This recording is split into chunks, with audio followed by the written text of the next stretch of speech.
It was supposed to be a peaceful getaway. Sarah had booked a weekend at a secluded hotel up in the mountains to escape the stress of her busy life. The hotel was an older, charming place, with vintage decor that spoke of a bygone era. As she checked in, the receptionist gave her a polite smile but warned her, almost with a nervous laugh, "The room on the 13th floor is unusual. You might want to avoid it." Sarah brushed it off as superstition, asking for a room on that floor anyway, just to see what all the fuss was about. Her room was small, yet cozy, with a beautiful view of the misty mountains. But as the night went on, an odd sense of unease crept over her. The silence was too still, the air too heavy. Then, at midnight, she heard it. Soft footsteps from the hallway. She opened the door, expecting to see a maid or another guest, but there was no one. Only the faint sound of a child's laughter echoed in the distance. Puzzled, Sarah closed the door and tried to ignore it, but the noises grew louder, a tapping, scratching at the door, like someone or something was trying to get in. She peered through the peephole, her heart racing, but saw only darkness in the hallway. Terrified, she tried to call the front desk, but the phone was dead. As she sat in the corner of the room, a chill spread through her. Suddenly, the door slowly creaked open by itself. In the doorway stood a pale, gaunt figure of a little girl, wearing an old-fashioned nightgown. Her eyes were hollow, devoid of any warmth or life. The girl spoke in a whisper, "I've been waiting for you." Sarah's breath caught in her throat. The room seemed to darken around her, the air thickening with an oppressive weight. The girl began to move closer, her footsteps eerily silent on the carpet. Just before Sarah could scream, the lights flickered, and in an instant, the figure was gone. The next morning, Sarah packed her things and rushed to check out, eager to leave the disturbing experience behind. The receptionist, however, gave her a knowing look. "The 13th floor," she said softly. "It's been abandoned for years. No one has ever been able to stay there overnight, except you." Turned out, years ago, a child had died on that very floor. Her spirit, they said, had never left. The room was said to be cursed, and Sarah never returned to that hotel again. When Jack booked his stay at a historic hotel in the heart of the city, he thought it would be a great chance to experience something different. The building was known for its Victorian charm and luxurious interiors, but what stood out most was its history. Room for 17 was infamous for being haunted, or so the rumors went. But Jack, a skeptic, brushed them off as mere ghost stories meant to intrigue tourists. Upon arrival, Jack was handed a key to room 417. The receptionist hesitated for a brief moment, almost nervously, before giving it to him. "You're sure you want that room?" she asked, her voice trembling. Jack smirked, assuring her it was just superstition. The room was stunning, with dark wood furniture, velvet curtains, and an antique brass bed. But as the night fell, an eerie feeling started to seep in. The air felt too still, almost suffocating. At first, Jack dismissed it as his imagination running wild. But as he prepared for bed, he noticed something strange. The wallpaper near the bed was peeling in a very unusual pattern, almost as if someone had scratched at it repeatedly. When he turned off the lights to sleep, that's when he heard it. The soft sound of whispers, barely audible at first, coming from the corners of the room. Jack's heart began to race, but he convinced himself it was just the old pipes or the wind outside. He pulled the covers up and tried to sleep. Then he heard the footsteps, the distinct sound of slow, deliberate steps on the creaky wooden floor. They were coming closer, closer to his bed.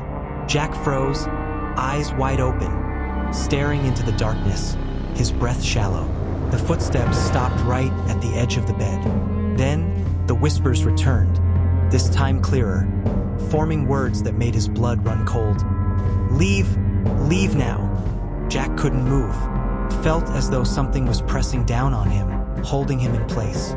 Suddenly, the door to the room slammed open with a deafening bang, as if pushed by an invisible force. The room grew icy cold, and Jack could see his breath in the air. The whispers grew louder, as though dozens of voices surrounded him, filling the room. In a panic, Jack scrambled to turn the lights back on, but the switch wouldn't budge. The shadows in the room seemed to move, flickering like they were alive, forming twisted shapes. The voices whispered again, this time louder, more frantic. You shouldn't have stayed. You shouldn't have stayed in room 417. Just as the room seemed to close in on him, Jack bolted out of bed, rushing to the door. When he finally managed to get it open, the hallway was completely empty. He didn't stop to look back, not even when he heard the door creak close behind him, followed by a chilling, guttural laugh. The next morning, Jack returned to the front desk, visibly shaken. The receptionist looked at him with pity, but didn't say a word. As he left, Jack noticed a framed photograph on the wall showing the hotel from many years ago.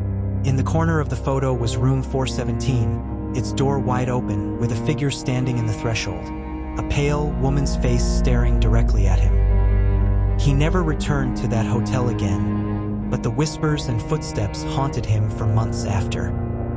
Lena had heard the stories.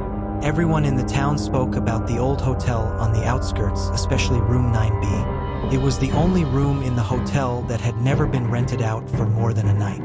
The stories claimed that anyone who stayed in that room experienced terrifying visions, strange occurrences, and some even spoke of voices coming from the mirror inside.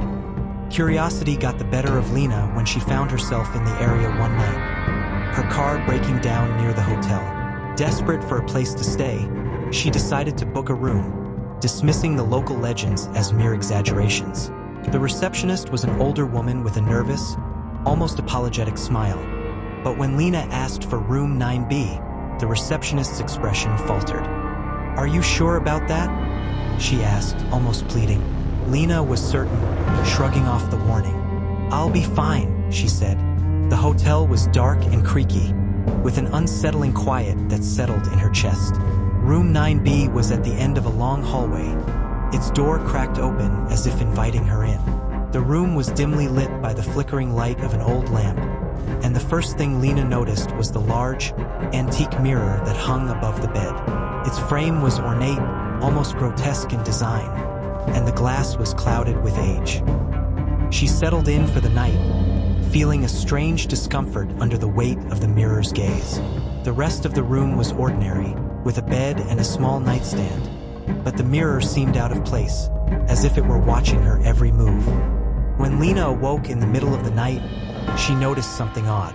The reflection in the mirror wasn't the same as the room. Her bed, her body, everything in the reflection was wrong. The bed in the mirror was empty, and standing near the window was a figure. Tall, shadowy, and vaguely human in shape, though its features were distorted and blurry. The figure didn't move, but it seemed to be staring directly at her, its presence almost suffocating. Lena's heart pounded in her chest. She turned her head, but the figure was gone. The room appeared normal again. She thought she had imagined it, but her skin was crawling, and a part of her felt trapped, as if the room itself was trying to hold her in place. When she stepped into the bathroom to splash water on her face, she saw something in the mirror that made her freeze. The reflection wasn't her own. Instead, the face that stared back at her was gaunt, pale, and hollow-eyed, a sinister grin curling across its lips. Lena backed away slowly, but the face in the mirror didn't move. It just stayed there, grinning, as if it knew her every thought. Terrified, she rushed to the door, but when she touched the knob, it wouldn't turn. Panicking, she turned back to the mirror. The figure from earlier had returned, this time standing right behind her, its cold breath brushing against her neck. It whispered in a voice that sounded like an echo from another time. "You should have left when you had the chance." In a burst of adrenaline, Lena managed to break free, running from the room and down the stairs, her heart pounding in her ears. The receptionist barely looked up as Lena stormed past, but she could have sworn she saw a faint smile on the woman's face, as if she had known this would happen. The next day, the room was empty again, and the hotel was quiet. But room 9B was locked, and no one had dared to stay in it since Lena. The mirror was still there, waiting, its reflection not showing the room. but something far darker, something that could never be escaped. Eva had been traveling for hours, and when she finally reached the remote countryside hotel, she was exhausted. The place was charming old, with a rustic feel, and surrounded by sprawling fields. The receptionist was pleasant but looked a little odd, as though she hadn't seen a guest in ages. After a brief check-in, Eva was handed a key to room 301 and directed to the elevator. She couldn't help but notice the elevator's eerie slowness as it ascended, the soft creak of the cables accompanying its journey. When the doors opened, Eva felt a sudden drop in temperature, but she brushed it off as a draft from the old building. The hallways were dimly lit, and she followed the signs to her room. The hotel had a strange, heavy silence, and Eva felt a sense of isolation, even though the place was clearly still operating. When she entered room 301, she was struck by how odd it was. The room seemed stuck in time, the furniture old and covered in dust, the walls yellowed with age. But there was something even more unsettling. The room seemed unnaturally quiet. Even the faint hum of the city outside didn't reach her here. After unpacking, Eva tried to get some rest, but sleep didn't come easily. There was something about the silence that gnawed at her, like something was wrong. Around midnight, she heard a soft knock at the door. Startled, she got up, expecting it to be a staff member or a fellow guest. But when she opened it, no one was there. The hallway was empty. Confused, she shut the door, but the feeling of being watched didn't go away. The next few hours were restless, with the air growing colder and colder. Around 2 a.m., Eva was jolted awake by a faint voice coming from the hallway. It sounded like a conversation, hushed, indistinguishable, and just at the edge of her hearing. She got up, her feet heavy on the cold floor, and looked out into the corridor. There, she noticed something strange. Another hallway, one that wasn't there before. A door stood at the far end, barely visible in the dim light. The door was slightly ajar. Something in Eva's gut told her not to approach, but curiosity overpowered her. As she walked toward it, the silence felt almost suffocating. She reached for the door and pushed it open. Beyond it was a stairwell leading down to a darkened floor she had never seen. She hesitated but stepped down, drawn by an eerie sense of compulsion. The stairs creaked beneath her weight, and the air grew colder with each step.